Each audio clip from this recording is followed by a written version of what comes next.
কোরআনের কথা যারা বলে, কোরআনের সাথে যারা আছে, এদেরকে নিয়ে আজ কিছু মানুষের অলরেডি আমরা চুলকানি দেখতে পাচ্ছি।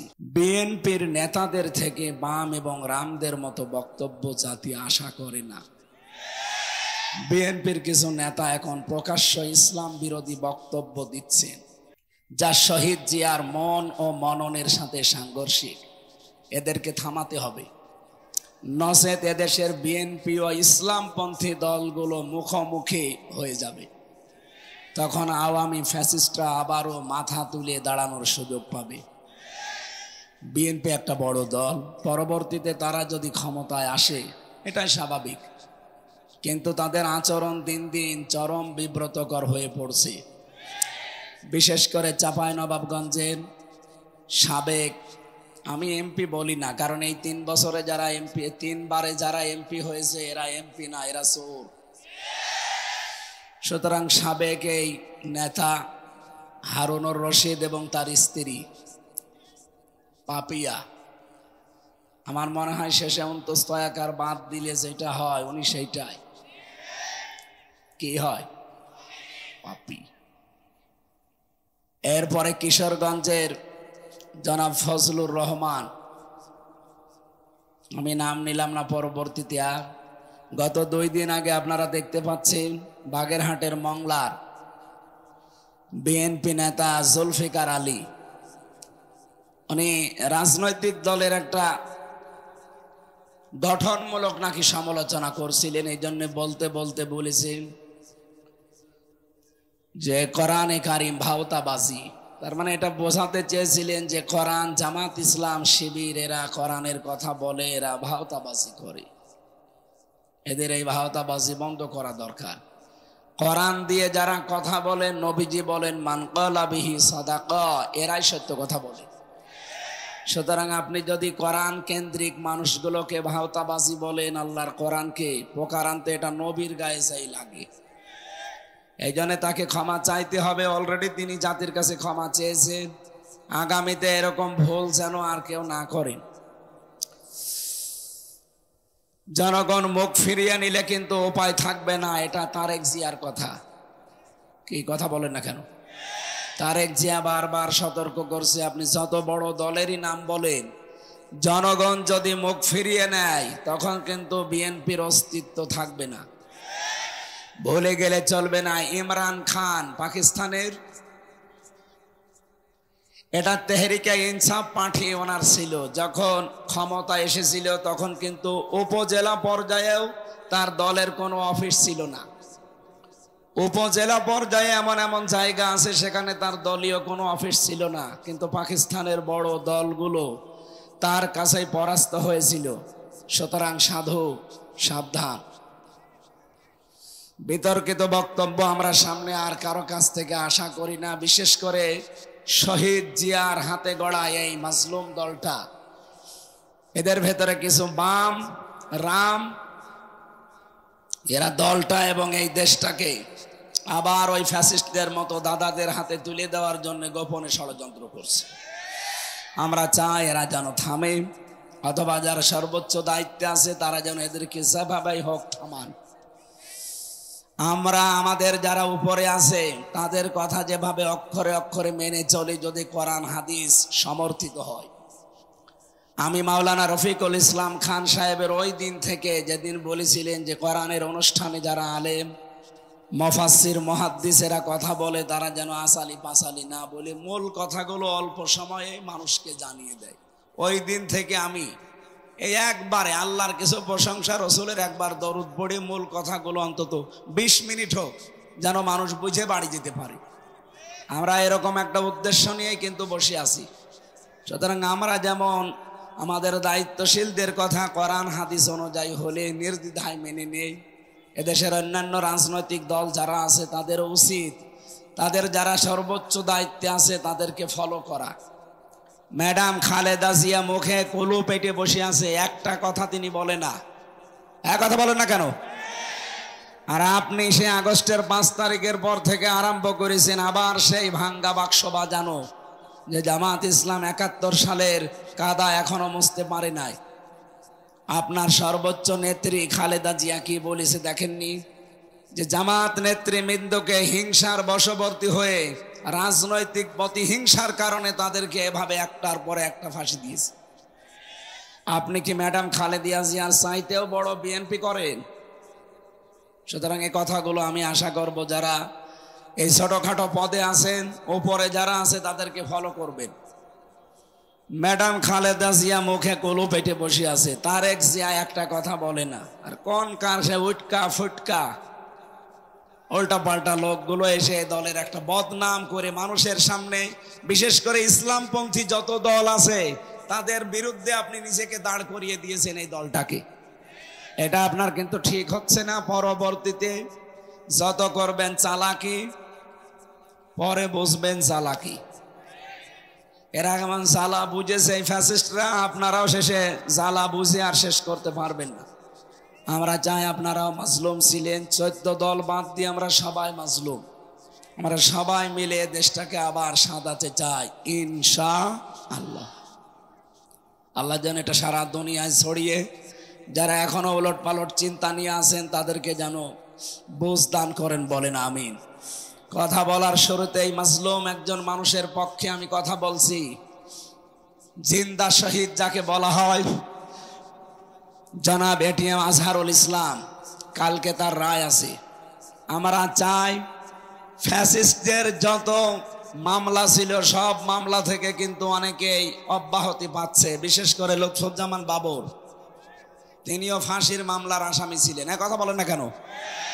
তাকে যদি ছেড়ে দেওয়া হয়, সুতরাং এখন আর আমাদেরকে হাইকোর্ট দেখাবেন না, এই বাধা এই বাধা, কোনো বাধা নেই।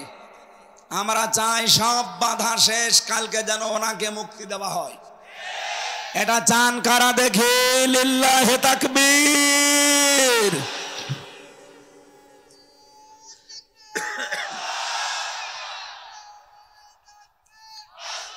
আলহামদুলিল্লাহ। আমরা জানি হুদায়বিয়ার সন্ধি হয়েছিল, বিশ্বনবী 1399 জন নিয়ে শপথ বাক্য পাঠ করিয়েছিলেন একজন নিরপরাধ মানুষের হত্যার বদলা নিতে। তিনি হযরত ওসমান ইবনে আফফান। ওরা যখন ঘোষণা দিয়েছে যে ওসমানকে মেরে ফেলা হয়েছে, নবীজি বললেন হজের এহরাম খুলে ফেলো, রোজা রেখেছো রোজা ভেঙে ফেলো, এই বাবলা গাছের নিচে আমার হাতের উপরে হাত দাও। ইয়াদুল্লাহি ফাওকা আইদিহিম, ওই হাতগুলো আল্লাহর হাতের উপরে ছিল। নবীজি 1399 জনকে বললেন আমার হাতের উপরে হাত লাগাও, এটা আল্লাহর হাতের উপরে হাত লাগানোর শামিল। আমি 2টা ফরজ বিধান এখন অলরেডি লঙ্ঘন করে ফেলেছি, একটা রোজা আর একটা হজ। কেন? একটা নিরপরাধ মানুষকে ওরা মেরে ফেলেছে। এই হত্যার প্রতিশোধ না নিয়ে আমরা কেউ মদিনায় ফেরত যাব না। নবীজি একা যেতে পারতেন, প্রতিশোধ নিতে না। 1399 জনকে তিনি বায়াত গ্রহণ করালেন, শপথ বাক্য পাঠ করালেন এবং নিজে সর্বশেষ নিজের এই বাম হাতটা উপরে তুলে দিলেন। সাহাবীরা বলে হুজুর এইটা কি? নবীজি বলেন এই মাত্র কোরআনের আয়াত নাজিল হয়েছে, লাকাদ রাদিয়াল্লাহু আনিল মুমিনিন ইয ইউবাইউনাকা তাহতা শাজারাতি। আল্লাহ অবশ্যই খুশি হয়ে গেছে, খুশি হবে না। রাদিয়া এটা মাজি, এটা পাস্ট, এটা অতীতের সিগা। আল্লাহ বলেন আমি রাজি হয়ে গেছি অলরেডি। কাদের উপরে? এই মুমিনদের উপরে, যারা আপনার হাতের উপরে হাত দিয়ে এই গাছের নিচে শপথ বাক্য পাঠ করছে।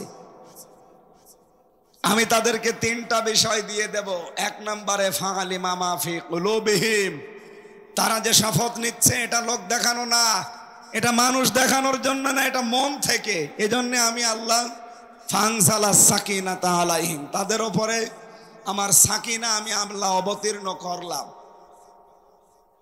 ওয়াসাবাহুম ফাতাহান করিবা, এবং তাদেরকে একটা সুপ্রসন্ন নিকটবর্তী বিজয়ের সুসংবাদ দিয়ে দিলাম। সুতরাং হযরত ওসমানের পক্ষে শপথ বাক্য পাঠ করিয়ে যদি নবীজি 1399 জনের উপরে আল্লাহ রাজি হয়ে গেছে ঘোষণা শুনতে পান, আগামীকাল যার রায় আছে তিনিও নিরপরাধ। তার অপরাধ একটাই, আমা নাকামু মিনহুম ইল্লা ইউমিনু বিল্লাহিল আজিজিল হামিদ। তার কোনো অপরাধ নেই, তিনি শুধু একামতে দিনের কর্মী, এটাই অপরাধ। তিনি যদি আজ বামপন্থী দল করতেন তিনি মন্ত্রী হতেন।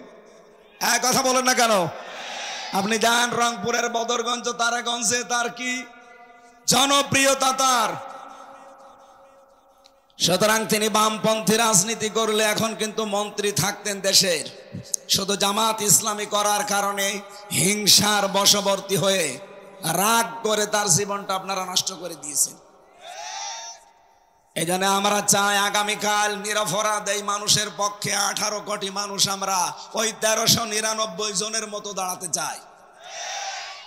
ওনাদের উপরে যদি আল্লাহ রাজি থাকে একটা নিরপরাধ মানুষের পক্ষে দাঁড়ানোর কারণে, এটিএম আজহারুল ইসলামের পক্ষে আগামীকাল সারা দেশে যে বিক্ষোভ, যে যেখান থেকে পারেন যদি নেমে যান, আল্লাহর কসম আল্লাহ রাজি হয়ে যাবে ইনশাআল্লাহ। আপনারা রাজি নেই নামতে কাল? এটা রেকর্ড হচ্ছে, সারা দেশে ছড়াচ্ছে। আমরা চাই কালকে সারা দেশ থেকে 18 কোটি মানুষ যেন জেলা থানা সব জায়গায় এটিএম আজহারুলের মুক্তি চাই। যারা যারা চান এখানে হাত তোলেন, লিল্লাহি তাকবীর।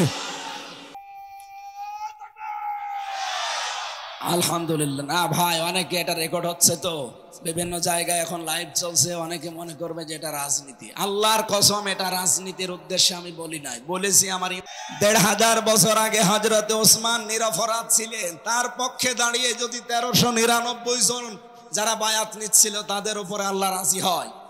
আমরা নিজে দেখেছি জেলখানায় আমরা 2 জন, সে একটা নিরপরাধ মানুষ, মুরব্বী মানুষ, তার জীবনটা নষ্ট করে দিয়েছে হাসিনা। খালি রাগ করে হিংসার বশবর্তী হয়ে এই মহিলা বহু মানুষের জীবন নষ্ট করেছে, তার ভেতরে আজহার ভাইয়ের। আমরা চাই তার শেষ জীবনটা সে যেন পরিবারের কাছে কাটাতে পারে। তার স্ত্রীটাও বিদায় নিয়েছে, অন্তত ছেলে মেয়ে যেগুলো আছে তাদের কাছে শেষ বয়সে যেন অন্তত কিছুটা হলেও শান্তি পায়। ওরা কোরআনের পাখিকে ফিরতে দেয়নি, ইনজেকশন দিয়ে মেরে ফেলেছে। অন্তত এই লোকটা এখন আছে। সবাইকে যখন ছেড়ে দিচ্ছেন, মানবতার খাতিরে হলেও তারে দেন। লুৎফুজ্জামান বাবরকে ছেড়ে দিলেন কোন কারণে বলেন? সেও তো ফাঁসির আমার আসামি ছিল। আমি নিজে তার সাথে 4 দিন ছিলাম। সে বলতো না যে আমি জীবনে আর কোনোদিন ফিরে যাব, আমার শেষ। সে যদি তারপরও ফিরে এসে এখন উমরা হজে যেতে পারে, আমরাও চাই কাল আগামীকাল যেন এটিএম আজহারুল ইসলাম বেরিয়ে উনি আবার আল্লাহর ঘর তাওয়াফ করতে যেতে পারে। এটা আমরা দেখতে চাই না। আমি এই জায়গা থেকে কিন্তু বলেছি, কোনো উদ্দেশ্য নিয়ে না। আমি নবীর হাদিস 100% বিশ্বাস করি।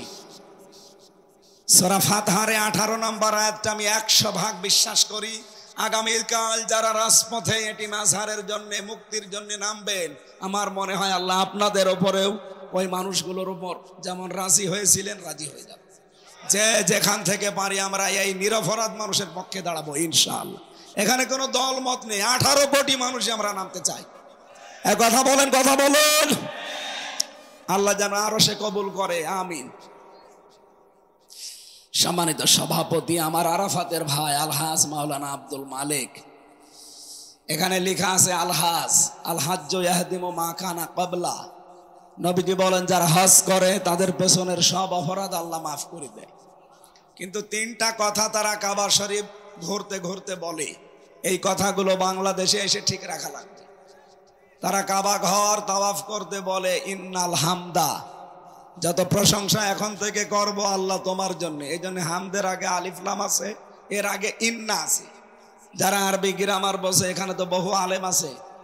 আল্লাহ ইন্নাও যদি না দিতাম, আলিফ লামও না দিতাম, তাও অর্থ হয়ে যেত বাংলা।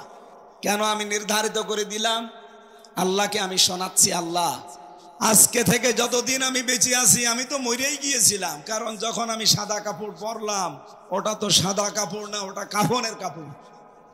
মানুষ মরে গেলে তাকে গোসল দিয়ে সাদা কাপড় পরানো হয়, আর আমি নিজেই মরে গেছি, নিজেই গোসল দিয়েছি, নিজেই কাপড় পরেছি। তার মানে এখন যে কয়দিন বেঁচে আছি এটা আমার বোনাস হায়াত। কথা বলেন না কেন? এই বোনাস লাইফে যেই কয়দিনই আমি আছি, আমি তোমার ছাড়া আর কারো প্রশংসা করব না। 2 নম্বরে ওয়ান নিয়ামাতা লাকা, যত নিয়ামত আমাকে দিয়েছো আজকে থেকে সব তোমার জন্য ব্যয় হবে। ক্ষমতাও আল্লাহর নিয়ামত, বলেন বলেন, আমি যদি ক্ষমতায় যেতে পারি এই নিয়ামতটা ব্যবহার করব কার জন্যে? আরো জোরে। আমার ব্যক্তিগত স্বার্থে, আমার পারিবারিক স্বার্থে, আমার দলীয় স্বার্থে, আমার গ্রামবাসীর স্বার্থে না, আমি দেখবো এটাকে আল্লাহর স্বার্থ আছে কিনা। এই জন্য হযরতে ইউসুফ নবী কিন্তু দায়িত্ব চেয়ে নিয়েছিলেন, ক্বালা জাআলনি আলা খাযাইনিল আরদি ইন্নী হাফিজুন আলিম। হযরতে ইউসুফ বলেছিলেন, বাদশাহ আপনি আমাকে বাইতুল মালের যে দায়িত্ব অর্থমন্ত্রীর, এইটা আমারে দেন, আমি সংরক্ষণ করতে পারবো এই দায়িত্বটা সুচারুরূপে। সুতরাং বাংলাদেশে ইউসুফ নবীর অনুসারী যারা, ইউসুফ নবীর উত্তরাধিকারী যারা, এই মানুষগুলো যদি এরকম মন্ত্রণালয়গুলো পায়, তারাও যে সংরক্ষণ করতে পারবে তার বাস্তব প্রমাণ এই পাশের জেলা পাবনার মাওলানা মতিউর রহমান নিজাম। এই ফরিদপুর জেলার জনাব আলী হাসান মোহাম্মদ মুজাহিদ রহমতুল্লাহ আলাইহি, তারা দুইজন মিলে 3টি মন্ত্রণালয় চালিয়ে টাকা বেঁচে গেছে, টাকা ফেরত দিয়েছে। এটা পৃথিবীর ইতিহাস তারা পাল্টিয়ে দিয়েছে। কথা বলেন না কেন? আর আমরা কি দেখলাম, ভূমি মন্ত্রীর দায়িত্ব পেয়েছিল চট্টগ্রামের একজন, ওই শয়তানের বাড়ি হচ্ছে 630টা। আর মাওলানা নিজামের বাড়ি এখনো পর্যন্ত মাটির বাড়ি, চারিদিকে টিনের, মাটির দেওয়াল, উপরে টিন দেওয়া, অথচ তিনি মন্ত্রী। কি ছিলেন?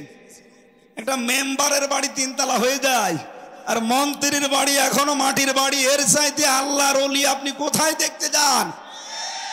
এগুলো জিন্দা থাকলে আল্লাহর জিন্দা ওলি ছিল, মরে গেছে এখন মরা ওলি। মানুষ আল্লাহর ওলি খুঁজতে যায় সিলেটে, আল্লাহর ওলি খুঁজতে যায় চট্টগ্রামে। কে বলেছে আপনাকে? অর্থনৈতিক ভাবে আমার মনে হয়, আমার বিশ্বাস, ওই মানুষগুলো ছিল 1 নম্বরে আল্লাহর ওলি। সুতরাং মাওলানা রফিকুল ইসলাম খান এইরকম মানুষগুলো যদি দায়িত্ব চেয়েও নেয়, তারা দলীয়করণ, আত্মীয়করণ, গ্রামবাসীকরণ এগুলো করবে না, আমাদের বিশ্বাস। তারা চাইবে ইন্নাল হামদা ওয়ান নি'মাতা লাকা, কারণ উনি হজ করেছেন। এই কথা আল্লাহকে শুনিয়েছেন, আমি যত নিয়ামত পাবো এখন থেকে সব তোমার জন্য ব্যয় হবে। সুতরাং আমি যে বেঁচে আছি এটা তোমার নিয়ামত, আমি যে ক্ষমতা পাবো ওইটাও তোমার নিয়ামত, সব ব্যয় হবে কার জন্যে? 3 নম্বরে বলা লাগে ওয়াল মুলকা লাকা, আমি যদি রাজ্য রাজনীতি করি আল্লাহ তোমার জন্য করব। এই 3টা কথা বলার পরে আল্লাহ ডাক দেয় শেষে বিদায় তাওয়াফ করার সময়, ওই রফিক এদিকে আয়। সর্বশেষ কথা বলে বাংলাদেশে যা, লা শারিকা লাকা লাব্বাইক, শেষ কথা এটা বলা লাগে, আল্লাহ আমি চলে যাচ্ছি, তোমার আমি গ্যারান্টি দিয়ে গেলাম আমি কিন্তু মুশরিক না, আমি শিরিক করব না জীবনে, আর যাই করি শিরিক করব না। সুবহানাল্লাহ বলতে পারেন নাই? এই 3টা কথার উপরে যারা টিকে থাকতে পারে, বিশ্বনবী তাদের জন্যই জানিয়েছেন আল হাজ্জু ইয়াহদিমু মা কানা ক্বাবলা, ওর পেছনে একটা গুনাহ আল্লাহ আর রাখে না, সব মাফ করে দেয়। এই যে শবে বরাত চলে গেল, সামনে শবে কদর আসতেছে, আল্লাহ সবাইকে মাফ করে দেয় পৃথিবীতে, শুধু 2 শ্রেণীর মানুষ বাদ দিয়ে। 1 নম্বরে যারা মুশরিক, যারা শিরিক করে। 2 নম্বরে যে মানুষগুলো হিংসুক, যারা বিদ্বেষ রাখে। আর এই 2টা গুণ বাংলাদেশে বেশি। ওমা ইয়াকুমিনু আকসারুহুম বিল্লাহি ইল্লা হুম মুশরিকুন। হে নবী, আপনি মুসলমান দেখতে পাচ্ছেন, ইমানদার দেখতে পান, হ্যাঁ এরা ইমানদার, কিন্তু অধিকাংশগুলো মুশরিক। এরা ইমানের দাবি করে ঠিক আছে, কিন্তু এরা কি? মুশরিক কারে বলে? এই শবে কদরে যারা মাপ পাননি, শবে বরাতে যারা মাপ পাননি, পাবেনও না সামনে শবে কদরে। কারা তারা? আল্লাহ যেটা পারে ওইটা অন্য কেউ পারে, এই বিশ্বাস যারা করেন তাদের কোনো মাপ নেই। এই কথা বলেন না কেন? সন্তান দিতে পারে কে? আর কেউ পারে? অনেক মানুষ মনে করে নাই, বাবা মনে হয় পারে, এই জন্য তাবিজ কবজ নিতে যায়। অনেকে আবার বলে যে হুজুর আপেল পুড়িয়ে দিন। সেদিন ময়মনসিংহ একজন এসে আমার কাছে বলছে, হুজুর এমন আপেল পড়বেন যেন ছেলে হয়। আমি কি ডাউন করে নিয়ে আসবো? কেন? বলছে আমার শুধু মেয়ে হয়, আমি আপেল নিয়ে এসেছি, আপনি বড় হুজুর এমন ভাবে আপেল পড়েন যেন এবছরে আমার ছেলে হয়। আপেল আমি ফেলে দিলাম। হুজুর আপেল কই? ফেলে দিস কেন? আরে ভাই, আপেল পড়ে যদি ছেলে হইতো আমার 3টা মেয়ে, আমি ম্যাডামরে প্রতিদিন আপেল খাওয়াতাম। কি বিশ্বাস মানুষের! সুতরাং সন্তান দিতে পারে কোনো হামজা, কোনো মাজারে, কোনো আপেলে? কে? আমাদের জাতির পিতা ৮৬ বছর একাধারে দোয়া করেছিলেন, রব্বি হাবলি মিনাস সালিহিন, এ আল্লাহ আমাকে একটা নেককার সন্তান দাও। ৮৬ বছরও দোয়া কবুল হয়নি। ৮৬ বছর পরে আল্লাহ তার দোয়াটা কবুল করে জবাব দিয়েছেন, ফাবাশশারনাহু বিগুলামিন হালিম, আমি তোমাকে একটা ধৈর্যশীল সন্তান উপহার দিলাম, সুসংবাদ দিলাম। জাতির পিতা একজন নবী, নবীর বাবা নবী। এইরকম মানুষের যদি ৮৬ বছর লাগে, আপনি বিয়েই করেননি আর ছেলে চান। সুতরাং এই আশা করা বাদ দেন, আল্লাহ যেটা পারে ওইটা অন্য কেউ পারে না। সুতরাং সন্তান কে দিতে পারে? ২ নম্বরে আলা লাহুল খালকু ওয়াল আমরু, সৃষ্টি যার, আইন চলবে। আরো জোরে বলেন, সৃষ্টি যার, আইন চলবে। এ বাংলাদেশ বানিয়েছেন কে? এখানে আইন চলবে কার? সুতরাং আল্লাহর আইন বাদ দিয়ে যারা নিজেদের বানানো আইন, স্বামীর আইন, দাদার আইন, বাবার আইন, অন্য আইন যারা এখানে কায়েম করতে চান, আপনি মুশরিক। কোন হোসর নিয়ে আসবেন, নিয়ে আসেন। আমি একেবারে টাটকা কাটছাট কথা বলছি। যারা আল্লাহর আইন বাদ দিয়ে এখানে অন্য কোন আইন প্রতিষ্ঠা করতে চান, সে যে দলের নামেই হোক, আপনি কিন্তু মুশরিক। আর মুশরিককে আল্লাহ সবে বরাতেও মাফ করে না, সবে কদরেও। সুতরাং এখনই আপনি পাল্টান। আল্লাহর আইন বাদ দিয়ে কোনো আইনের পেছনে আপনি আর থাকতে পারবেন না, তাহলে আপনার নামাজ রোজা সব মাঠে মারা যাবে। কারণ ইন্নাল্লাহা লা ইয়াগফিরু আইয়ুশরাকা বিহি ওয়া ইয়াগফিরু মা দুনা যালিকা লিমান ইয়াশা। আল্লাহ বলেন সব মাফ করে দেব, শুধু শিরিক বাদ দিয়ে। এটা যে শিরিক, এখানে আর কোনো সন্দেহ আছে? সুতরাং আল্লাহর আইনের বিরুদ্ধে যারা আছেন, যে দলের লোক হন, ভাই আমার কোনো ভয় নেই। যারা আল্লাহর আইনে দেশে কায়েম করতে চায় না, সে যদি ফেরেশতা দল নেয় তাও সে মুশরিক। সুতরাং আপনাকে আমি বাঁচানোর জন্য বলছি, আপনি ভুল পথে আছেন। এটা রেকর্ড হয়ে সারা দেশে যাচ্ছে। যার কানে যাচ্ছে সে যদি এটা শোনার পরে গুরুত্ব না দেয়, ও মুশরিক হয়ে মরবে। কি আমার তো বলার দায়িত্ব, আমি বলে দিলাম। আপনার চিন্তা ভাবনার দায়িত্ব ছিল, আপনি করলেন না কেন? আপনি চিন্তা করতে পারেননি যে আলা লাহুল খালকু ওয়াল আমরু, এটাকে আমার বানানো আয়াত। সূরা আরাফের ৫৪ নম্বর আয়াত। আল্লাহ বলেন সৃষ্টি যার, আইন চলবে। ইনিল হুকমু ইল্লা লিল্লাহ, সূরা ইউসুফ ৪০ নম্বর আয়াতের মাঝের অংশে আছে। হুকুম দেওয়ার একচ্ছত্র মালিকানা কার? সুতরাং এই দেশে কোনো বাবার হুকুম আর চলবে না, কোনো স্বামীর হুকুম চলবে না, কোনো চাচার হুকুম চলবে না।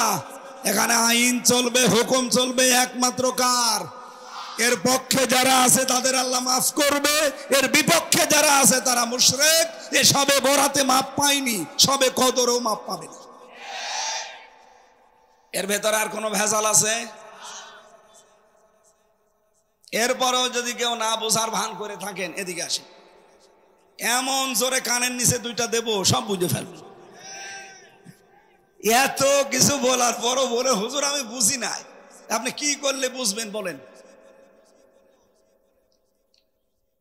সুতরাং যিনি আজকের সভাপতি, আমার আরাফাতের ভাই, আল্লাহ যেন তাকে ওই 3টা কথা কাবা শরীফ সামনে নিয়ে যেটা বলেছিলেন ওটা ঠিক রাখার তৌফিক দেন, বলেন আমিন।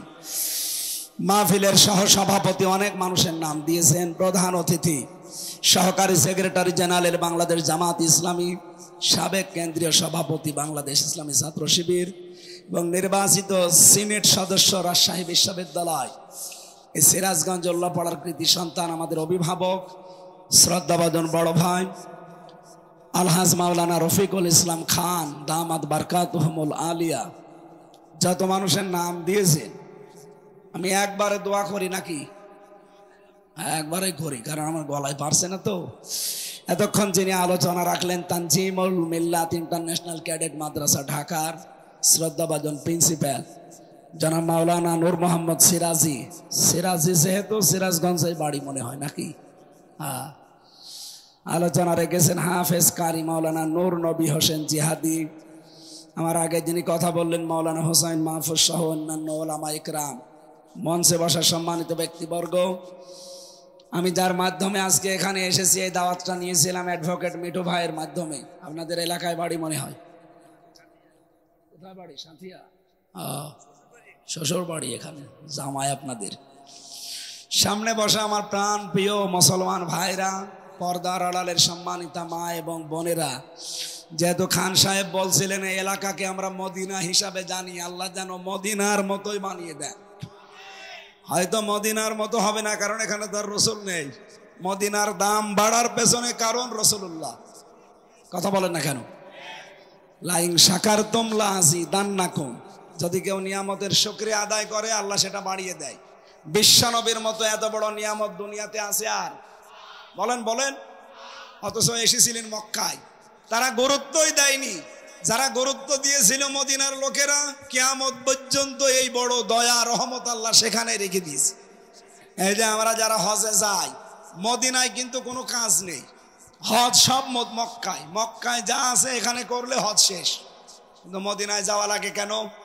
লক্ষ লক্ষ হাজী সাহেবরা মদিনায় অন্তত 8 দিনে 40 ওয়াক্ত নামাজ মসজিদে নববীতে পড়ে। একটাই কারণ, সেখানে রাসূলুল্লাহ আছে। এই জন্য আমাদের নিয়ামতের কদর করা লাগবে।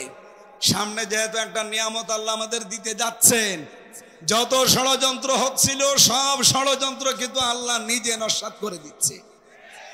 সবচাইতে গুরুত্বপূর্ণ এবং ভয়াবহ ষড়যন্ত্র 3 দিন আগে হয়েছিল।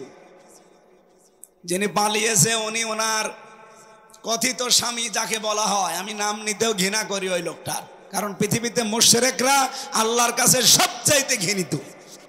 এই কথা বলেন না কেন? সুতরাং ওই দাদা ওনারে পাঠিয়েছিল ট্রাম্পের কাছে যে বাংলাদেশ সম্পর্কে কিছু উলটপালট মিথ্যা কথা বলতে। এগুলো শুনে ট্রাম্প যেন রেগে যায় আর ওই মহিলাকে যেন আবার এখানে বসিয়ে দেয়। আল্লাহর ইশারা, ওই দিনই ডক্টর ইউনূস আন্তর্জাতিক মিডিয়াগুলো নিয়ে আয়না ঘরে গেছে। আর ওদিকে জাতিসংঘ রিপোর্ট পেশ করে দিয়েছে। ট্রাম্প দেখছে যে বলে কি গো, মাইক্রোসফট এটা রিপোর্ট দিয়েছে 257টা রাষ্ট্র দুনিয়ায় সবচাইতে বেশি মিথ্যা কথা বলে ভারত। আপনারা গত পরশু দিনের রিপোর্ট পেয়েছেন ভয়েস অফ আমেরিকার। তাম দুনিয়ায় যত শাসক ছিল সবচাইতে নিকৃষ্ট শাসকের তালিকায় নাম 1 নম্বরে হাসিনা, 2 নম্বরে বাশার আল আসাদ, 3 নম্বরে বেনিয়ামিন, ওই যেটা ইসরায়েলের যেটা শয়তান। এরকম 100 জনের তালিকা দিয়েছে। 1 নম্বরে কোনটা?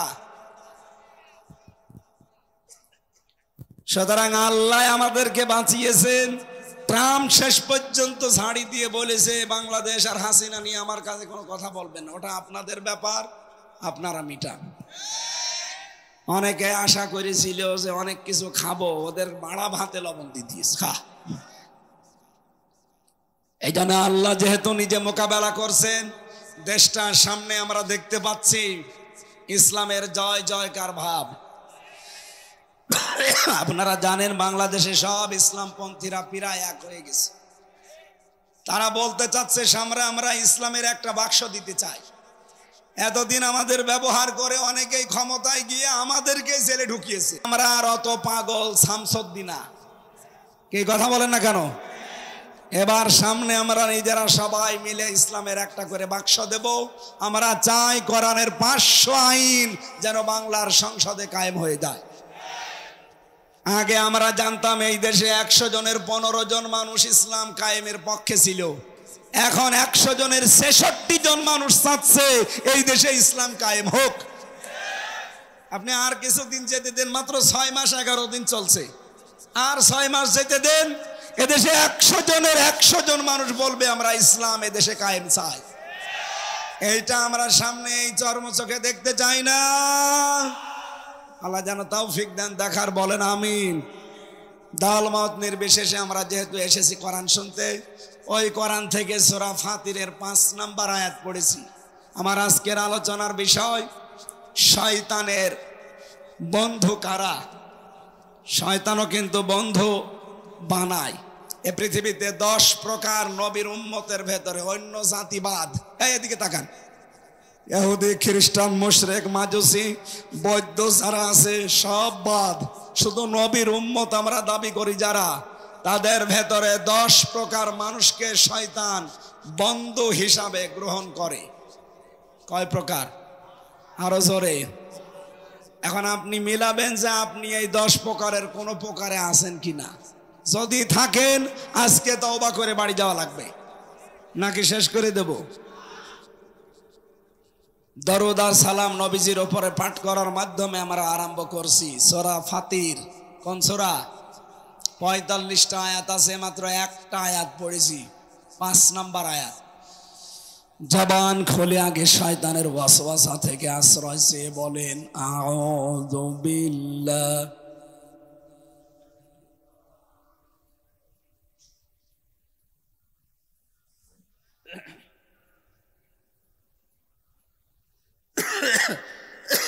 না না কিচ্ছু লাগবে। ইয়া আইয়ুহান নাসু ইন্না ওয়াদাল্লাহি হক। সাদাকাল্লাহুল আযীম। আল্লাহ রাব্বুল আলামিন ডাক দিয়েছেন শুধুমাত্র এই পৃথিবীর মুসলমানদেরকে না, যাদের আল্লাহ বানিয়েছেন তাদেরকে। ইয়া আইয়ুহান নাস, হে মানব মণ্ডলী, ইন্না ওয়াদাল্লাহি হক, অবশ্যই আল্লাহর ওয়াদা সত্য। আল্লাহর ওয়াদা সত্য না মিথ্যা? আল্লাহ রাব্বুল আলামিন যদিও আয়াতে রুকুতে আমরা পড়েছি তাফসিরে ইবনে কাসিরে, তিনি এখানে কিয়ামতের একটা দৃশ্য আমাদের সামনে তুলে ধরেছেন যে কিয়ামতের যে ব্যাপার, এটা কিন্তু হাস্যকর না, এটা খেলাছোড়া না, এটা পাগলামির বিষয় না। কিয়ামত সত্য, হক। ফালা তাগুররান্নাকুমুল হায়াতুদ দুনিয়া, সুতরাং দুনিয়ার জীবন যেন তোমাদেরকে ধোঁকায় ফেলে না রাখে। ওয়ালা ইয়াগুররান্নাকুম বিল্লাহিল গরুর, আর ওই মহাপ্রবঞ্চক শয়তান তোমাদেরকে যেন আল্লাহ সম্পর্কে ধোঁকায় ফেলে না রাখে। এটা ছিল বাংলা অর্থ। এবার আসেন তো, আল্লাহ ডাক দিয়েছেন তামাম দুনিয়ার মানুষকে, যেটা বোঝাতে সেটা একটা ওয়াদা। সেটা কি? এই কোরআনে আল্লাহর 500 ওয়াদা আছে। রব্বুল আলামিন বলেন আমার এই ওয়াদাগুলো যদি মানুষ পালন করতে পারে, পূরণ করতে পারে, জেল থেকে বেরিয়ে ভাই আমি এখনো স্বাভাবিক না, মানে শরীরও দেবী আছে, কণ্ঠ দেবী আছে। জালেমরা তো বহু টর্চার করেছে, এই কারণে আমার শরীর স্বাভাবিক হচ্ছে না। দোয়া করছে না, ঠান্ডা পানি খেলে গলা আরো বসে যাবে। দরকার হয় চা থাকলে দেন, না থাকলে দেওয়া দরকার। আর এই বাতাসটা ছেড়ে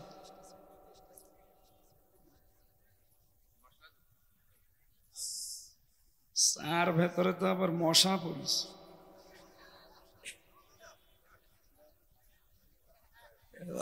5 টাকার চা মশা পড়বে না হাতি পড়বে? মনে হয় এটা ফাল্টি দিলে ভালো। মশা একটু গরমটা থাকলে দিন। সুবহানাল্লাহ আলহামদুলিল্লাহ। বসেন, বসেন বসেন বসেন। আপনার জন্য যদি ডিস্টার্ব হয় না কারো। সুবহানাল্লাহ আলহামদুলিল্লাহ লা ইলাহা ইল্লাল্লাহ। সুবহানাল্লাহ আলহামদুলিল্লাহ লা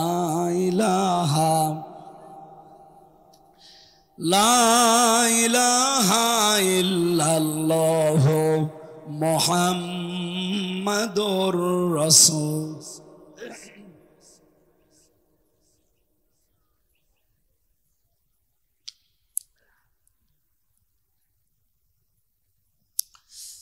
আমার ভাইরা, আল্লাহ যেহেতু তামাম দুনিয়ার মানুষদের কাছে ওয়াদা দিয়েছেন পুরা কোরআনে, কয়টা বললাম? আল্লাহর এই 500 ওয়াদার ভেতরে কোনো সন্দেহ আছে? আল্লাহ পাক 1 নম্বরে ওয়াদা দিয়েছেন, এই জমিনে যারা আছে এই মানুষগুলোর জন্য প্রথম ওয়াদা হচ্ছে ওয়াদাল্লাহুল্লাযীনা আমানু মিনকুম ওয়া আমিলুস সালিহাত লা ইস্তাখলিফান্নাহুম ফিল আরদ কামা ইস্তাখলাফাল্লাযীনা মিন ক্বাবলিহিম। সূরা নূরের ভেতরে আছে রব্বুল আলামিন জানিয়েছেন, আমি তোমাদের সাথে ওয়াদা করলাম তোমাদের ভেতরে যারা ঈমান আনবে আর ঈমানের দাবি অনুযায়ী যারা ভালো ভালো কাজের আঞ্জাম দেবে, আমি আল্লাহর প্রথম ওয়াদা লা ইস্তাখলিফান্নাহুম ফিল আরদ, লামে তাকিদ নুনে সাকিলা। আল্লাহ বলেন আমি গ্যারান্টি দিয়ে বললাম এই জমিনের শাসন ক্ষমতা আমি তাদেরকে দেব। যেমন তাদের পূর্বে যারা ছিল তাদেরকে এই দুইটা শর্ত মানার কারণে দিয়েছিলাম। হযরত ওমরকে যেমন দিয়েছিলেন, আবু বকরকে দিয়েছিলেন, হযরত ওসমানকে দিয়েছিলেন, হযরত আলী রিদওয়ানুল্লাহি তাআলা আলাইহিম আজমাইন তাদেরকে দিয়েছিলেন। ওই আল্লাহ ঠিক ওই রকমই এখনো আছে। কথা বলেন না কেন? উনি এখন ওই রকমই আছেন, একটু হালকা দুর্বল হয়ে গেছে। উনি ওই রকম নেই নাকি রওশন এরশাদের মতো একটু দুর্বল? এমন গৃহপালিত বিরোধী দল ছিল, আমার মনে হয় এই রওশন এরশাদকে ঠেলা দিলেই পরিচিত।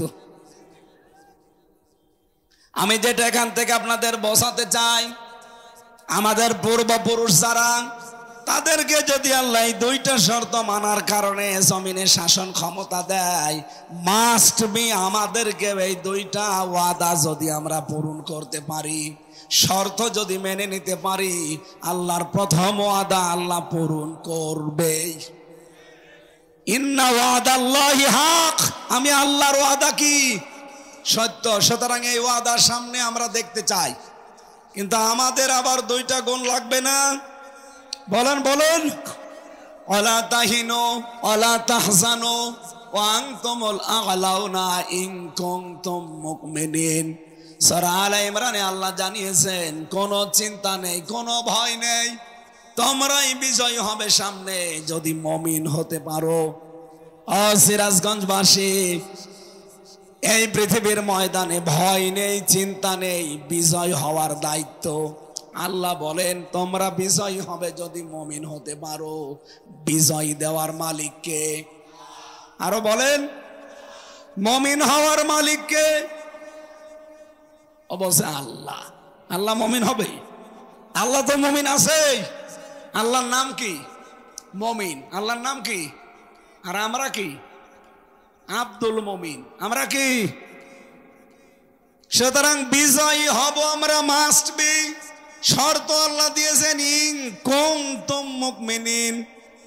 ইনে শর্তিয়া যদি আমরা মুমিন হতে পারি, তাহলে আজকে থেকে আমাদের চেষ্টায় থাকবে এইটা, আল্লাহর এই ওয়াদা 500 আমরা অন্তত প্রথম ওয়াদা, উনি যেহেতু লা ইস্তাখলিফান্নাহুম ফিল আরদ, তোমাদেরকে অবশ্যই আমি জমিনের শাসন ক্ষমতা দেব, এ ওয়াদা করলেন কে? আরো জোরে বলেন কে? এ ওয়াদা আমরা সামনে দেখতে চাই না? শর্ত কয়টা? একটা। বলেন কয়টা? ঈমান আনতে হবে। মুমিন যদি আমরা হতে পারি, আমরা হব আব্দুল মুমিন। আসল মুমিন কে? উনি বিজয় দেওয়ার মালিক। এজন্য যারা বলছেন বিজয় দেওয়ার মালিকও আল্লাহ, মুমিন হওয়ার মালিকও আল্লাহ, না, আল্লাহর মুমিন হওয়ার দরকার নেই। মুমিন হওয়া দরকার কাদের? আমাদের। সুতরাং আমরা এমন মুমিন হতে চাই যেমন হযরত ওমর হয়েছিলেন। কথা বলেন ঠিক কিনা? তাহলে আল্লাহর ওয়াদা আল্লাহ দেখাবেন। রব্বুল আলামিন বলেন ইন্নাকা লা তুখলিফুল মিয়াদ, রব্বানা লা তুযিগ কুলুবানা বা'দা ইয হাদাইতানা ওয়া হাব লানা মিন লাদুনকা রাহমা ইন্নাকা আনতাল ওয়াহ্হাব। রব্বানা ওয়া আতিনা মা ওয়া'আদতানা আলা রুসুলিকা ওয়া লা তুখজিনা ইয়াওমাল কিয়ামাহ ইন্নাকা লা তুখলিফুল মিআদ। এই আয়াতগুলো আমি শুধু তেলাওয়াত করলাম, এর ব্যাখ্যাটা বলছি না।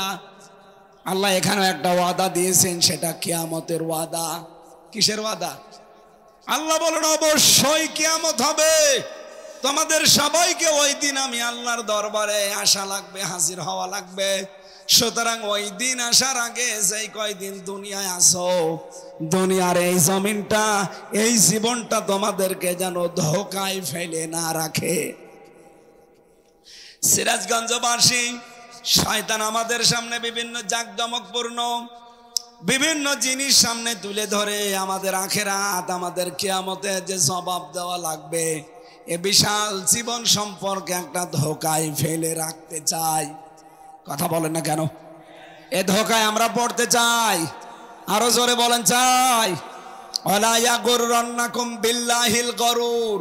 আল্লাহ বলেন সেই মহাপ্রবঞ্চক, মহাপ্রতারক, ধোঁকাবাজ এই শয়তান যেন আল্লাহ সম্পর্কে তোমাদেরকে ধোকায় ফেলে না রাখে। আয়াতের তাফসীর পড়তে গিয়ে আমি দেখেছি শয়তান প্রধানত দুই প্রকার। কয় প্রকার? একটা হচ্ছে মানুষ শয়তান, আর একটা জিন শয়তান। মানুষ শয়তানের ভেতরে আবার দুই প্রকার, একটা নারী শয়তান, একটা পুরুষ শয়তান। কথা বলেন না কেন? এই পৃথিবীতে কোনো পুরুষকে যদি শয়তান আসর করে, তার দ্বারা যা ক্ষতি হয় তার চাইতে বেশি ক্ষতি হওয়ার সম্ভাবনা কোনো মহিলাকে যদি শয়তান আসর করে। এই জন্য পুরা কোরআন শরীফের ভেতরে যেখানে শয়তানের চক্রান্ত কথা, সেখানে দেখবেন দাঈফা লেখা আছে। ইন্না কায়দা শাইতানি কানা দাঈফা। অবশ্যই শয়তানের চক্রান্ত একেবারেই দুর্বল। কিন্তু মেয়েদের কথা যেখানে আছে, ওই জায়গায় কিন্তু দুর্বল শব্দ আপনি পাবেন না। সূরা ইউসুফের 28 নম্বর আয়াতে আমি পেয়েছি, ইন্না কাইদাকুন্না আযীম। আল্লাহ পাক বলেন মেয়েদের চক্রান্ত বড় ভয়ঙ্কর। ও সিরাজগঞ্জবাসী, এখানে একটা শিক্ষা আছে, এদিকে তাকান। আল্লাহ কিন্তু এখানে হযরতে ইউসুফ আলাইহিস সালামের নামে যে সূরাটা ইউসুফ 28 নম্বর আয়াতে, যদিও এটা জুলাইখার নামে নাজিল হওয়া, রব্বুল আলামিন জুলাইখার নাম এখানে দিতে পারতেন। ফ্যানটা ঘুরিয়ে দেন। জুলাইখার নাম আল্লাহ না দিয়ে কায়দা কন্যা দিলেন কেন? বহুবচন। যদি কা দিতেন তাও তো অর্থ হয়ে যেত।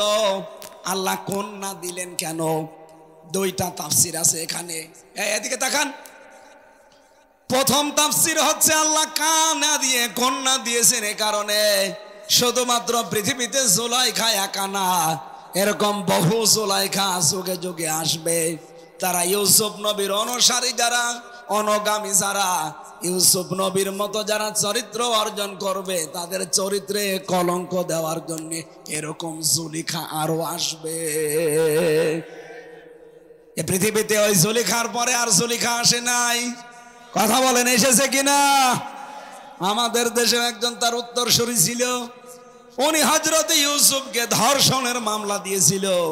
এই জুলাইখা, আপনি তাকান, আল্লামা সাঈদীর নামে সর্বশেষ মামলা ধর্ষণের মামলা। অ্যাডভোকেট তাজুল ইসলাম উনি জিজ্ঞাসা করছিলেন ওই মহিলাকে, এই মেয়ে মাওলানা সাঈদী আপনাকে ধর্ষণ করেছে? জি হ্যাঁ। আপনার জন্ম তারিখ কত, কোন সালে আপনি জন্ম নিয়েছেন? মেয়েটা বলছে আমি জন্ম নিয়েছি 1975 সালে। ধর্ষণ করেছে কত সালে? বলছে 1971-এ। অ্যাডভোকেট তাজুল ইসলাম ওই দিনই বলেছিলেন, মাননীয় আদালত এই পয়েন্টটা লিখে রাখেন, জন্ম 75-এ, ধর্ষিত হয়েছে 71-এ, এটা কি রুহের জগতে? ওই দিন মামলা ঢিসমিস হয়ে যাওয়ার কথা না? বলেন বলেন। কিন্তু পুরাটা তো সাজানো, এই ট্রাইব্যুনালও সাজানো, বিচারপতি সাজানো, আসামিগুলো সাজানো, সাক্ষীগুলো সাজানো। ওইগুলো তো আসামি হওয়ার কথা না, ধরে ধরে সাজিয়ে আসামি বানিয়ে দিয়েছে। রায় দিচ্ছে, রায়ও সাজানো। এই কথা বলেন না কেন? সুতরাং সবই যখন সাজানো, আর এই ট্রাইব্যুনালে এটিএম আজহারুল ইসলামের নামে যে ফাঁসির রায়, যারা সাক্ষী, এই যে আজকেই বেরিয়েছে রিপোর্ট, অনেক আগে বেরিয়েছিল, আজকে আমি দেখলাম 3 জন সাক্ষীর উপরে ভিত্তি করে তারে ফাঁসির রায় দিয়েছে। একজন সাক্ষী দেখেছে 6 মাইল দূর থেকে, আর একজন দেখেছে 3 মাইল দূর থেকে, আর একজন দেখেছে 1.5 মাইল দূর থেকে। এই হচ্ছে সাক্ষী। ওই 75-এ জন্ম, 71-এ ধর্ষিত, ওই রকম হয়েছে। এক কথা বলেন না কেন? সুতরাং আমরা চাই এগুলো সব যেহেতু বানোয়াট। আর আজহারুল ইসলাম তিনি বিপ্লবের সৈনিক ছিলেন। বিপ্লবের মাধ্যমে যেহেতু এ সরকার, আর বিপ্লবের অগ্রনায়ককে আপনি এখনো পর্যন্ত জেলে রাখবেন কোন কারণে? আমরা চাই আগামীকাল আমরা তার মুক্তি চাই এবং মুক্তি দিতে হবে। অনেকে মনে মনে করছে, এমনকি কথা অনেকে বলছে এটা ওদের মুখের কথা, এরকম বলেই থাকে না। এদেশে একামতে দিনের দায়িত্বে যারা আছে, আল্লাহর কসমে কোরআন আমি মাথায় নিয়ে বলতে পারি, মন থেকে, সব না, কিছু মুনাফিক আছে, মন থেকে যারা একামতে দিনের দায়িত্ব পালন করে, তারা যদি একবার মুখ দিয়ে কিছু বলে না, ওটা কিন্তু তাদের মুখের কথা না, ওটা মনের কথা। আর একবার যেহেতু বের হয়েছে এটা আমিরে জামাতের মুখ দিয়ে, এটা বাস্তবায়ন কালকে হওয়াই লাগবে, নয়তো কি হবে আমরা জানি না। এক কথা বলেন না কেন? উনি তো যা মুখ দিয়ে বলে ওটা ওনার মুখের কথা না, ওটা মনের কথা।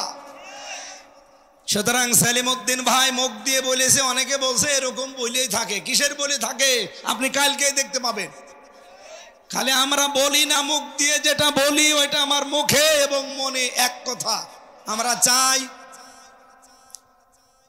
এই অগ্রদূত, এই সৈনিকটাকে আর যেন জেলখানায় পৌঁছতে না দেওয়া হয়।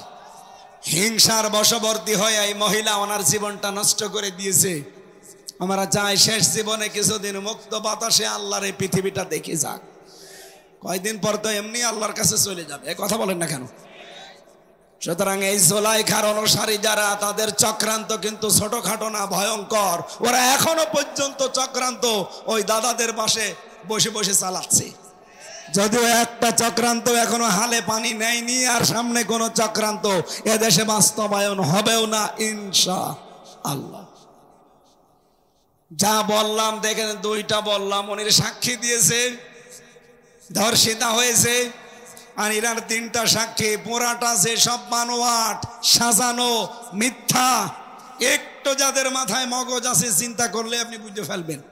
সুতরাং এই নিরপরাধ মানুষটার পক্ষে কিন্তু দাঁড়ানো ইমানের এখন দাবি আমাদের। যদি রাজনীতি মনে করে চলে যান, আপনার উপরে আল্লাহ খুশি হবে না। কারণ অন্যায় কাজ দেখলে আপনাকে অবশ্যই বাধা দেওয়া লাগবে হাত দিয়ে। এটা যে অন্যায় আর কি বলার অপেক্ষা রাখে? সুতরাং যার যে সামর্থ্য আছে হাতের, ক্ষমতার, পাওয়ারের, ওই জায়গায় কালকে দেখাতে হবে। এটা যদি না হয় মুখ দিয়ে প্রতিবাদ, যদি আমরা ওই পর্যায়ে যাই, যদি এরপরও না হয়, অন্তরে আমরা ঘৃণা করব এবং পরিকল্পনা করব কি করে সত্যের পক্ষে দাঁড়ানো যায়। সুতরাং কিয়ামত সত্য না মিথ্যা? আরো জোরে বলেন। শয়তান মেয়েদের ভেতরে যেগুলো আছে এগুলো যে কত ভয়ঙ্কর। নবীজি বলেন, কোন শয়তান যদি পরিবারে কোনো মহিলার উপরে ভর করে, ওই পরিবারটা পুরো ধ্বংস হয়ে যায়। এই বাংলাদেশে যেই পরিবারে মহিলা শয়তানের আসরে পড়েছে, ওই পরিবার আর পরিবার নেই, পুরাটা একটা মিনি জাহান্নাম হয়ে গেছে। দেখতে উপরে মনে হয় ভালো, না ভালো নেই। আজ হাজারো পুত্রবধূ বসে আছে বিভিন্ন মহিলা প্যান্ডেলে। সম্মানিতা মা বোনেরা, আপনাদেরকে হয়তো শয়তান আক্রান্ত করেছে, নাই তো নিজের মা বাবাকে যেই নজরে দেখেন, শ্বশুর শাশুড়িকে আপনি ওই নজরে দেখতে পারেন না। কোন কারণে? এটা শয়তানের একটা চক্রান্ত। এই কথা বলেন না কেন? অনেকে মনে করে আমি নামাজ পড়ি, রোজা রাখি, কালো বোরকা পরি, আমি জান্নাত পাবো না। কে পাবে? কে বলেছে আপনি? আপনার শ্বশুর শাশুড়িকে নিজের মা বাবার মতো মনে করা লাগবে। আমি একজন স্বামী, এইটা একটা স্বামী। যত স্বামী আছে এখানে এবং সারা পৃথিবীতে যত স্বামী আছে, সব স্বামীর পক্ষ নিয়ে আমি আজকে বলছি, কোন স্ত্রী যদি তার স্বামীর মন পেতে চায়, আল্লাহর কসম তার স্বামীর মা বাবাকে নিজের মা বাবার মতো মনে করা লাগবে। নয়তো জীবনেও স্বামীর মন আপনি পাবেন না। হ্যাঁ, উপরে উপরে আপনাকে ভালোবাসতে পারে, কিন্তু ভেতরে ভেতরে সে মানসিক রোগী হয়ে যাবে। এরকম মানসিক রোগী সিরাজগঞ্জে নেই? কার কার বউ এরকম মন ছোট? হাত তোলেন তো। এভাবে হাত তোলা ঠিক না, এটা রেকর্ড হচ্ছে। সম্মানিত মা বোনেরা, বহু স্বামী কিন্তু হাত তুলে ফেলেছে। আশা করছি আপনি আচরণ সামনে আর করবেন না। আপনার শ্বশুর শাশুড়ি হবে আপনার কাছে আপনার মা বাবার মতো।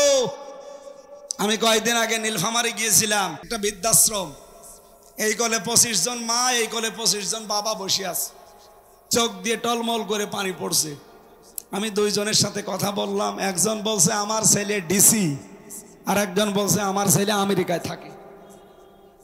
আপনারা বলছে 3 বছর আমরা পড়ে আছি, ছেলে মাঝে মাঝে টাকা পাঠায়, আমার বউ মা শুধু ঘ্যানর ঘ্যানর করে আর বলেছে ওই বুড়ি যদি বাড়ি থাকে তোমার ভাত আমি খাবো না। বাধ্য হয়ে ছেলে আমার ডিসি আমারে রেখে গেছে এখানে। আপনি চিন্তা করতে পারেন, এই সিরাজগঞ্জ পুরা জেলা চালায় একটা ডিসি। সেই ডিসির মা এখন পড়ে আছে বৃদ্ধাশ্রমে 2 দিন 3 দিন না 3 বছর, এই পুত্রবধূর ছোট মনের কারণে। বাড়িতে থাকলে কি হইতো, সে শেষ বয়সে একটু নাতি নাত করে একটু আনন্দে থাকতে চায়। এই কথা বলেন না কেন? বৃদ্ধাশ্রমে যারা আছে তারাই কিন্তু এইটা চায়, খুব বেশি তাদের চাহিদা নেই। কিন্তু এই পুত্রবধূদের ছোট মনের কারণে আজ হাজারো সন্তান মা বাবাকে হয় আলাদা করে দেয়, নাই বৃদ্ধাশ্রমে রেখে আসে, নাই বড় ছেলের আন্ডারে দিয়ে দেয় নেন। অথচ এই মার পেটে 8টা 10টা 15 20টা সন্তান জায়গা হয়েছে, আর এই 20টা সন্তানের বাড়িতেও মায়ের জায়গা হয় না। 7 দিন শুধু পালাপালি করে খাওয়ায়। আপনি মানুষ, আরো তো মাকে নিয়ে কাড়াকাড়ি করা দরকার। নবীজি জানিয়েছে যে মায়ের পেছনে খরচ করে ওটা খরচ না, ওটা সাদগা। কোন বউ যদি চায় যে আমার স্বামী আরো বেশি দিন বেঁচে থাক, আমার স্বামীর সম্মান মর্যাদা টাকা পয়সা আরো বেশি দিন বেড়ে যাক, সেই বউ যেন স্বামীকে বলে স্বামী তুমি যাই করো রক্তের সম্পর্কগুলো ঠিক রাখো। একটা মানুষের সাথে সবচাইতে বেশি রক্তের সম্পর্ক তার মা বাবার, আর সেই মা বাবাকে আপনি দেখতে পারেন না। সম্মানিত পুত্রবধূ যারা আছেন, সম্মানিতা মা এবং বোনেরা, হয়তো মন খারাপ হচ্ছে যে হুজুর যেন জীবন আর এলাকায় না আসে। আমার আর আসার দরকার নেই, কিন্তু আপনি নিজেকে সংশোধন করেন। সত্যি কথা বলছি, আপনি স্বামীর মন জীবনেও পাবেন না। হ্যাঁ, ওপরে ওপরে সংসার করার জন্যে ছেলে মেয়ে হয়ে গেছে, এখন মন থেকে কি করা যাবে একটু মেনে নেয়। কিন্তু মা বাবাকে যে কষ্ট আপনি দিচ্ছেন, অনেক মা বাবা এরকম আছে, এটা মা বাবা না, এটা ডাইনি। নিজের মেয়ে দোষ করলে মাফ করে দেয়, কাজ না জানলে কাজ শিখিয়ে দেয়। আর অন্যের একটা মেয়ে এসেছে, কিছু হলে আগে ছেলের কানে কানে তুলে দেয়। এইরকম ডাইনি মা দেশে নেই? এই মহিলা প্যান্ডেল এরকম ডাইনি মহিলা কারা আছেন? হাত তোলেন তো। তুলেছে, হাত তুলেছে না? শাশুড়ি যারা বসে আছেন, শুধু নামাজ পড়ে রোজা রেখে কালো বোরকা পরে জান্নাত যেতে পারবেন না। মাস্ট বি আপনাকে ওই মেয়েটাকে নিজের মেয়ের মতো মনে করা লাগবে। আমরা তো চাই পরিবারটা একটা মিনি জান্নাত হয়ে যাক। এই কথা বলেন না কেন? কিন্তু শয়তান যেহেতু মেয়েদেরকে আসর করে, আর শয়তান কোন মহিলাকে যদি একবার ধরে, ও কি জিন শয়তান থাকে না ভয়ঙ্কর শয়তান হয়ে যায়? পরিবারটা নষ্ট হয়, সমাজ নষ্ট হয়, আর রাষ্ট্রের প্রধান ছিল, রাষ্ট্রটাও নষ্ট করে ফেলেছে।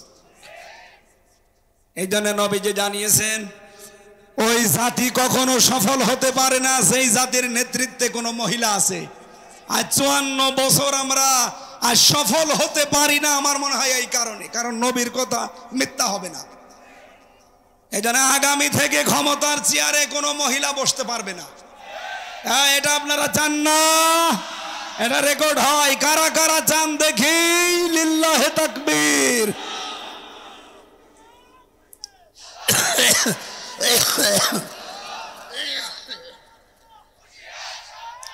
আলহামদুলিল্লাহ। আমরা চাই আগামীতে আমাদের নেতা হবে, রাষ্ট্রপ্রধান হবে কোনো পুরুষ। এটা আমার বানানো কথা। সূরা নিসার 34 নম্বর আয়াত, আর রিজালু কাওয়ামুনা আলান নিসা। পুরুষ মানুষ হবে নেতা, মেয়েরা হবে তার আজ্ঞাবহ। আর এখন বউগুলো রাজমিস্ত্রি, আর আমরা যোগাইলি না। এটা আর সামনে আমরা হতে দিতে চাই না। এই জন্য খাদ্যে ভেজাল যারা দিচ্ছেন, ঔষধ মিশাচ্ছেন যারা, তারা কিন্তু আর মানুষ এখন আর নেই। আপনি শয়তানের অলরেডি বন্ধ হয়ে গেছে। আমরা তাফসির থেকে যেহেতু তুলেছি, মন মতো তো বলতে পারবো না, তাফসির থেকে শোনাচ্ছি। 10 প্রকার মানুষের নাম বললাম না? প্রথম নম্বরে কি? জালিম শাসক, বলেন জালিম। 2 নম্বরে কৃপণ ধনী, যারা মাল উপার্জন করে কিন্তু কোনো বাজ বিচার নেই। 3 নম্বরে ওই আলিম, যারা জালিমের সাফাই গায়। 4 নম্বরে বলেছিলাম যারা খাদ্যে ভেজাল দেয়, ঔষধ দেয়, কীটনাশক মিশায়। এরপরে 5 নম্বরে যারা আমানতের খেয়ানত করে। সামনে কিন্তু আসতেছে, বহু আমানতের দোহাই দেবে, আর দায়িত্ব পেয়ে গেলেই খেয়ানত করবে। 6 নম্বরে পেয়েছি অহংকারী লোক। 7 নম্বরে পেয়েছিলাম যারা পণ্য ক্রাইসিস তৈরি করে। 8 নম্বরে যারা জেনাকারী। এই পৃথিবীতে একটা দেশ, আমি নাম নিলাম না, ওরা পণ্য ওয়েবসাইট তৈরি করেছে, নারী পুরুষকে উলঙ্গ করে এই যুগল দৃশ্যগুলো তামাম দুনিয়ায় দেখিয়ে পণ্য প্রোডাক্ট বানিয়েছে, এটা ইন্ডাস্ট্রি বানিয়েছে। এই মানব জাতির জন্য এই অপরাধটা দুনিয়া যে কত বড় মারাত্মক, পৃথিবী এখন ধ্বংস হয়ে যাচ্ছে এই অপরাধটার কারণে। সুতরাং জেনাকারী যারা, এরা মানুষ আর নেই, এরা শয়তানের বন্ধু হয়ে গেছে। 8 নম্বরে যারা সুদখোর। 9 নম্বরে যারা বখিল, দান করতে চায় না। 10 নম্বরে যারা মাদক দ্রব্য সেবন করে আর আমদানি করে। বাংলাদেশ থেকে লোহা, তামা, সোনা এগুলো পাচার হয়, আর দাদাদের দেশ থেকে আসে ডাল, বাবা, গাঁজা। এগুলো আর সামনে আসতে দেওয়া হবে না ইনশাআল্লাহ।